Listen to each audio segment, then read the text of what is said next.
Tapos, hindi ako pinansin. Oh, legit? As in? Hindi ako pinansin. May mga nag-offer talaga sa iba't ibang team. Indo, Malaysia. Ay, wow. And sa PH. Ba't di ka nag-Indo coach? International. Palduan doon, di ba? Sa Indo kasi, binase ko yung sa mga naging past, like si Coach Vren, si Teo. Hindi okay, history. Nai-issue pa yung mga coaches na. Di mo naging si Coach Eb And, hindi si Coach Eb talaga tinanong ko noon. Sila Coach Daki, sila Coach Eb. Ano yung pwede kong maging decision after ng M6? Sabi, mag-try daw ako sa PH. So, yun ay naging decision ko na mag-try sa PH. May in-applyan ako.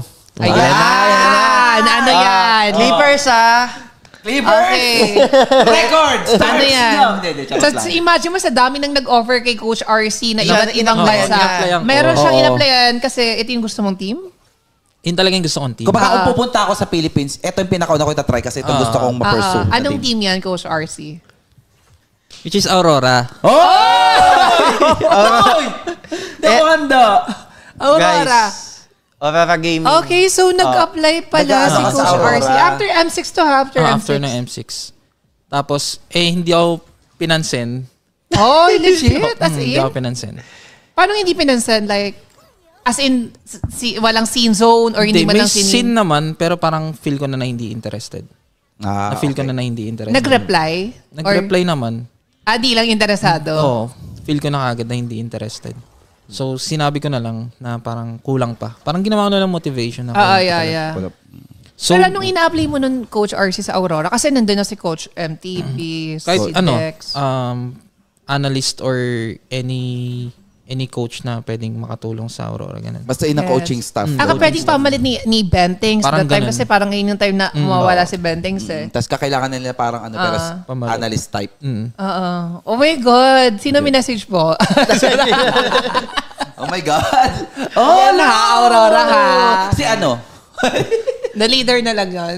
Pero may minessage ka nun. Meron talaga minessage nun. Parang inintindi mo na lang na baka fully sila talaga ngayon. May iba silang tsaka in-expect ko rin naman na mataas talaga yung standard pagdating sa PH. And di ko lang talaga in-expect yung tatawagan ako ng Team Liquid PH. At tinawagan ka, Coach? Tawag sa'yo, parang hindi.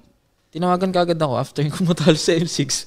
Legit? After kumatalo. Future secured ka na pala agad, no? Meron ka agad. So, anong word nila? Oy, talo ka dito ka sa amin. Ganon di naman. Kinamusta niya lang ako. Kinamusta muna. Kausap, no? Talo ka dyan, di ba? Dito ka sa amin. Kinamusta muna. Kung ano yung next plan ko, ganun. Tapos, sabi ko, gusto kong umuwi muna. Gusto kong mag-reset. Tapos yun, parang in-offer na ako. Nung day na yun, nauwi na ako kinabukasan. Nung hindi ako pinansin ng Aurora, parang sinabi ko, okay, baka ito na talaga yung para sa akin. Yeah. Tapos yun, wala na akong pakialam kung ano yung magiging offer man. Sa akin, kung ano man yung mangyari. Tapos yun, sabi ko nag-call na ako. Grabe. Pero baka may meant to be, di ba? Meant to be. You're not meant for Aurora pala sa ngayon. Kumbaga, kung hindi para sa'yo talaga, kahit yun yung gusto mo, ililihis ka niya eh. Totoo. Yan yung nakatadhana. Sabi ni God, hindi ka para dyan. Para dito ka. Tayo mo na champion, di ba?